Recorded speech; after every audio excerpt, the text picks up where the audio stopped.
Na na na na. Na na na na na. Na na na na na na na na na.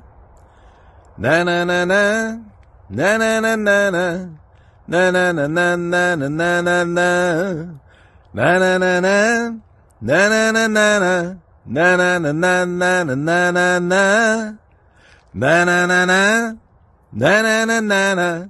Na na na na na na na na. Café Céleste. Yes, yes, yes. Merci Mario pour cette belle scène d'automne. On en veut une en hiver. Salut tout le monde, bon matin, bonjour, bon après-midi, bonne nuit à ceux qui sont en différé. On est content d'être avec vous. Merci de nous recevoir chez vous, soit peut-être chez vous, peut-être dans un café à quelque part là où vous êtes. On vous salue dans le nom de Jésus. Soyez bénis. Merci de nous recevoir. Merci aussi. On vous reçoit, mais on est honoré que vous preniez le temps de regarder ce Café Céleste, le 171. Quand même, ça fait son petit chemin, une semaine après l'autre. Et c'est comme ça la vie chrétienne. C'est une journée à la fois. Des fois, c'est une minute à la fois. Mais il faut tenir bon. Ça vaut pas la peine. Ça vaut la joie avec le Seigneur. Alors, merci vraiment à chacun d'entre vous. Merci à tous les partenaires. Mais je voudrais aujourd'hui vraiment remercier nos vétérans, ces Canadiens, Canadiennes qui ont payé un prix. J'ai la petite coquelicot ici qui est là pour se souvenir. C'est la semaine justement du souvenir. Et on veut tellement se souvenir de ce que vous avez fait pour nous. On veut vous honorer. On veut vraiment vous dire merci. C'est à cause de vous qu'on a encore une liberté. Vous n'avez pas été là, vous n'avez pas fait tout ce que vous avez fait pour rien. Et il y a quelqu'un qui a dit que le plus important, c'est pas ce qu'on fait aujourd'hui, mais ce qu'on fait en fonction du futur. Et vous avez vraiment fait ça pour nous et on veut vous honorer, vous bénir. J'aimerais en profiter, vous qui regardez en ce moment, si vous voyez un vétéran, homme ou femme, vous allez les voir, vous les remercier. Vous savez, un merci, c'est tellement peu à comparer à tout ce qui a été fait. Et on remercie le Seigneur que notre pays est encore un pays où il y a la paix, un pays où il y a encore une lueur d'espoir, il y a une possibilité d'avoir de l'espoir. Mais en tant que citoyens des cieux que nous sommes en Christ Jésus, quel que soit le pays, nous avons cette dimension de pouvoir croire qu'il y a plus que ce que l'œil puisse voir, qu'il y a plus que ce que l'oreille entend. Une fois que tu entends du ciel, eh bien, il y a quelque chose qui peut être vu sur la terre. Et on appelle cela dans le nom de Jésus. Merci à vous. Prenez votre Bible, on va lire la déclaration. Voici ma Bible. Je suis ce qu'elle dit que je suis. Oh, je vois que je suis trop d'avance peut-être, mais je vais recommencer. Voici ma Bible. Je suis ce qu'elle dit que je suis. Merci. J'ai ce qu'elle dit que j'ai et je peux faire ce qu'elle dit que je peux faire. Je me dispose en cet instant pour entendre la parole de Dieu, la comprendre et la saisir. Je déclare qu'il y a du nouveau sous le soleil pour moi et les miens aujourd'hui. Au nom de Jésus, Amen et Amen. Merci, Lawrence, d'avoir mis cette parole. Et combien croient qu'aujourd'hui peut être l'enclenchement de quelque chose de nouveau sous le soleil? Je sais que Salomon dit qu'il n'y a rien de nouveau sous le soleil. Ça, c'est pour l'homme, la femme, sans Dieu. Mais avec Dieu, en Jésus, il y a du nouveau sous le soleil. Je dis souvent en blaguant, pendant que tu ronflais, eh bien, Dieu te préparait une bénédiction. Amen. Et c'est ce que Dieu fait pour nos vies. Je veux vraiment remercier à nouveau les partenaires, chacun d'entre vous qui êtes là. Je veux en profiter aussi pour prier avec Marjolaine et Patrick qui vous saluent, qui sont là, qui vont vous voir lorsque vous faites une requête. Alors, ne vous gênez pas de laisser une requête. On prie pour les requêtes. On les met devant le Seigneur. Si on ne les dit pas publiquement, c'est parce que ce n'est pas une réunion de prière en ce moment, mais on voudrait vous dire une chose, c'est qu'on prend à cœur votre situation. On veut élever à nouveau Geneviève avec ce cancer dans la glande thyroïde. On déclare la vie, la santé. On dit à ce cancer de sécher au nom de Jésus. On prie pour Jaël, pour un rein, pour Ali, la fibromyalgie. S'il y a d'autres femmes ou d'autres hommes qui avaient la fibromyalgie, dans le nom de Jésus, on déclare le système nerveux ravigoré par la puissance du sang de l'agneau sur vous. Je prie pour Marie-France, pour la scoliose. Ça fait longtemps qu'on prie pour toi, Marie-France, mais on continue à déclarer que cette colonne se redresse dans le nom de Jésus, sois guéri. J'aimerais vous en profiter pour vous demander de prier pour mon beau-père, Yvon, qui vit une espèce de labyrinthite, là. En tout cas, c'est vraiment quelque chose de spécial. Puis on déclare que ça se réajuste dans tout son être. On déclare la santé divine sur toi, Yvon, dans le nom de Jésus, sois guéri. Si vous avez des besoins, faites-nous en part. Nous allons prier pour vous, avec vous. On ne fait pas juste prier pour vous, on prie avec vous. Voyez-vous, c'est ça la puissance d'être d'accord sur la terre. Alors, dans le nom de Jésus, soyez bénis. Il y a Louise aussi qui m'a demandé, elle va se faire opérer bientôt pour le genou. Elle se fait changer un genou, là, je ne sais pas en quel matériau, là, mais elle se fait refaire un genou complètement. Elle s'est fait faire l'autre genou et là, c'est le deuxième. Alors, ça prend du courage. On déclare vraiment des forces nouvelles déjà à l'avance. La paix dans ton cœur, Louise. Aucune crainte. Le Seigneur a ta vie en main. Dans le nom de Jésus, que tu puisses marcher, amen, comme une toute jeune, là, avec des forces nouvelles dans le nom de Jésus. Amen et amen. Écoutez, les amis, je me préparais et j'avais dans mon cœur de vous parler. Le titre de mon message aujourd'hui s'intitule « La joie de son pardon ». Avoir la joie de son pardon. Je ne sais pas si vous réalisez, mais dans la foi en Jésus, on a tous une chose en commun, c'est qu'on est tous des pardonnés. Et le psaume 32, on va lire le psaume 32. Ça, c'est pour ceux qui n'ont pas eu le temps de lire cette semaine. Ça va vous faire une lecture. Mais le psaume 32, un des chants de David que je savoure à chaque fois. Amen. Le psaume 32 de David dit ceci. De David, cantique. Heureux celui à qui la transgression est remise, à qui le péché est pardonné. Heureux l'homme à qui l'Éternel n'impute pas d'iniquité et dans l'esprit duquel il n'y a point de fraude. Alors, comme je disais, c'est que dans la foi en Jésus, on a tous une chose bien en commun, c'est qu'on est tous des pardonnés. Je me souviens une fois, je parlais avec une personne et cette personne me disait « Ah, dans l'Église, vous êtes toute une gang d'hypocrites. » J'ai dit à cette personne, ben peut-être c'est vrai qu'il y a plusieurs hypocrites, mais on reconnaît qu'on l'est, nous. Et j'aimerais savoir, c'est ça la différence. C'est vrai qu'il y a du monde scrappé dans les églises, mais c'est ça que Jésus a dit, c'est qu'il n'était pas venu chercher ceux qui allaient bien, il est venu chercher ceux qui allaient mal, mais encore plus, il est venu chercher ceux qui reconnaissaient qu'ils allaient mal. Et le problème, c'est que plusieurs personnes, à cause du jugement qu'ils ont, sont eux-mêmes jugés à la hauteur de leur propre jugement. Et David dit, heureux celle à qui la transgression est remise. J'aimerais savoir, est-ce que tu es reconnaissant? Est-ce que tu es heureux, heureuse aujourd'hui? Puis le mot heureux ici veut dire aussi béni. Béni celui à qui la transgression est remise. Et c'est une des premières choses qui va se passer quand on va arriver dans le ciel, quand on va être tous là à un moment donné au grand jour du Seigneur, c'est qu'il va y avoir ceux qui ont accepté, qui ont reconnu qu'ils avaient besoin du pardon parce qu'à un moment donné, il s'est passé quelque chose. Et c'est ça qui se passe au verset 3 et 4 qui suivent. Ça dit, « Tant que je me suis tu, mes os se consumaient.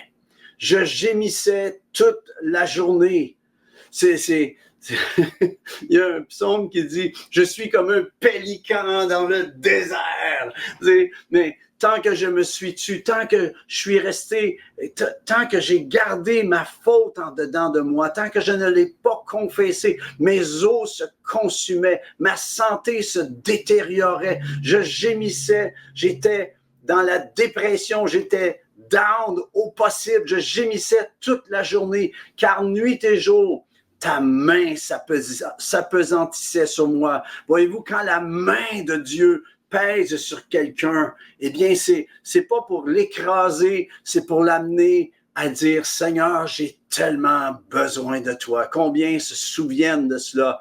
Souvent, vous savez, on fait quelque chose qu'on ne devrait pas faire, ou on fait quelque chose, ou on ne fait pas quelque chose qu'on devrait faire.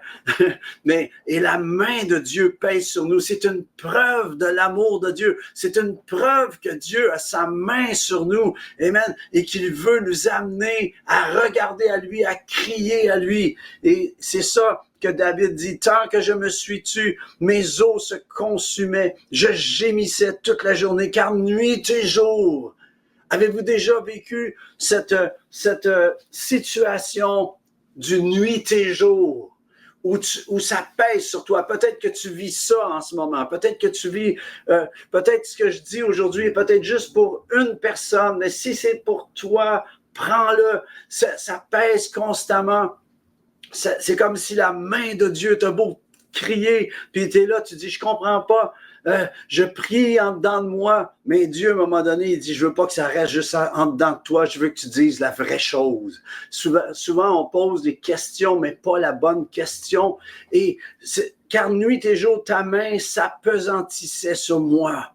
Ma vigueur n'était plus que sécheresse, comme celle de l'été. Pause. Ah, j'aime le mot pause dans les psaumes.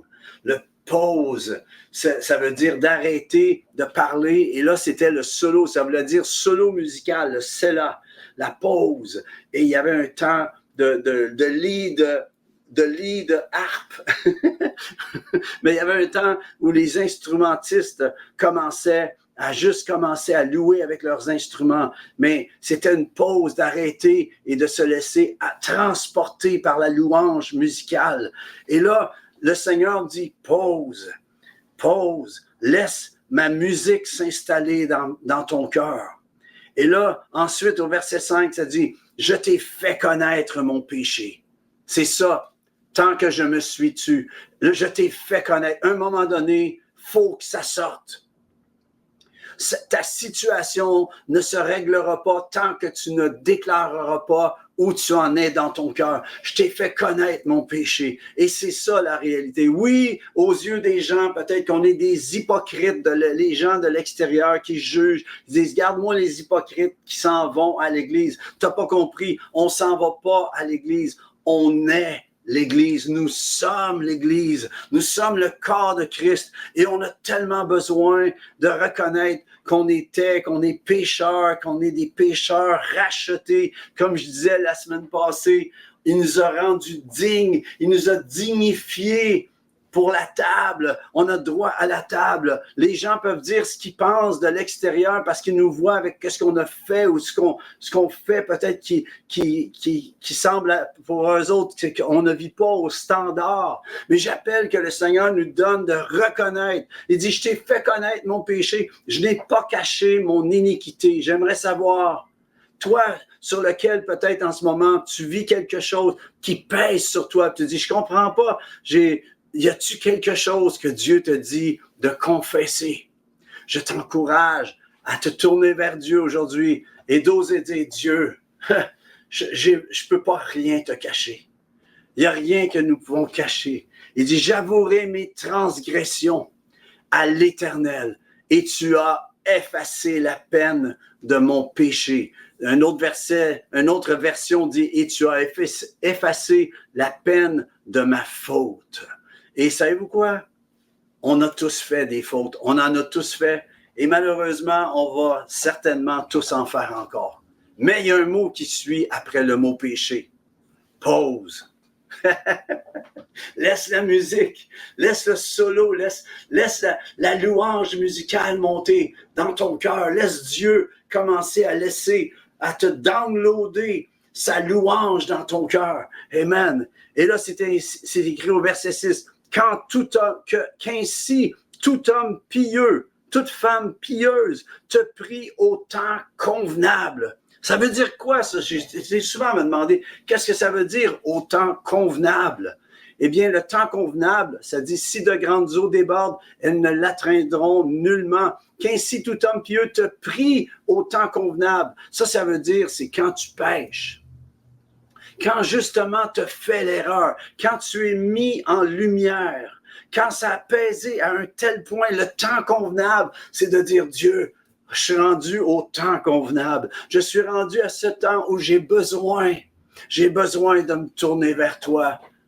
Merci de me recevoir, d'avoir accès en ta présence. Merci que j'ai un avocat, Jésus, mon avocat, qui prend cause, qui a pris la cause pour moi. Merci, Seigneur, que je peux venir devant toi. Qu'ainsi tout homme pieux te prie au temps convenable. Et là, il y a une promesse merveilleuse. Quelle belle promesse! Les promesses de Dieu! Amen. Si de grandes eaux débordent, s'il y a des grandes accusations, s'il y a des vagues pour pouvoir t'engloutir, si de grandes eaux débordent, elles ne t'atteindront nullement. Pourquoi? Parce qu'il est le rocher des âges sur lequel tu peux dresser tes pieds. Et ces eaux ne peuvent pas déborder, ne peuvent pas venir te prendre lorsque tu viens mettre les pieds sur le rocher des âges. David dit, donne-moi d'atteindre le rocher que personne ne peut atteindre. Donne-moi d'atteindre ce rocher. Amen.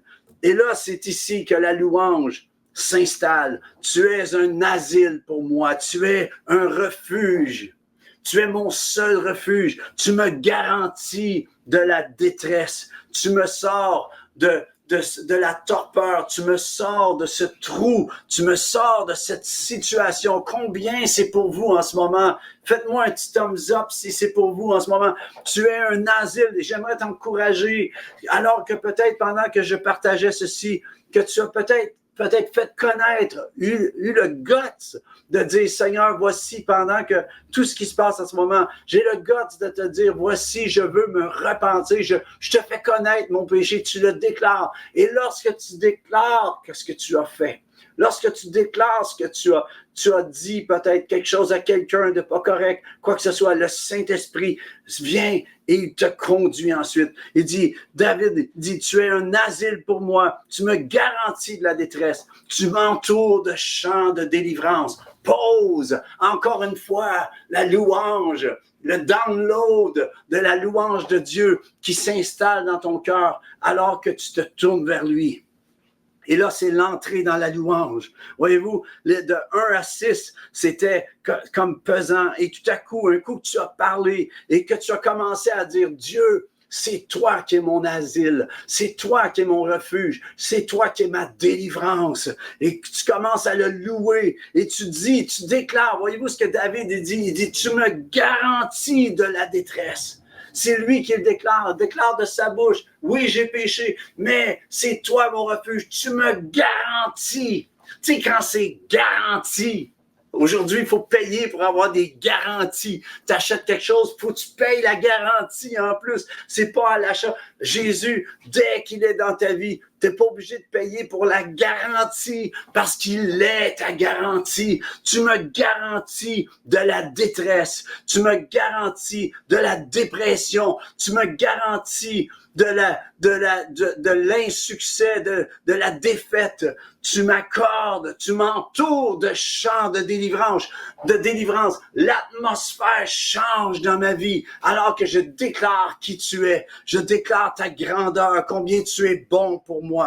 Et là, c'est écrit pause. Encore une fois, il y a 3 pauses. Il y a 3 pauses dans ce psaume. C'est merveilleux. Pause.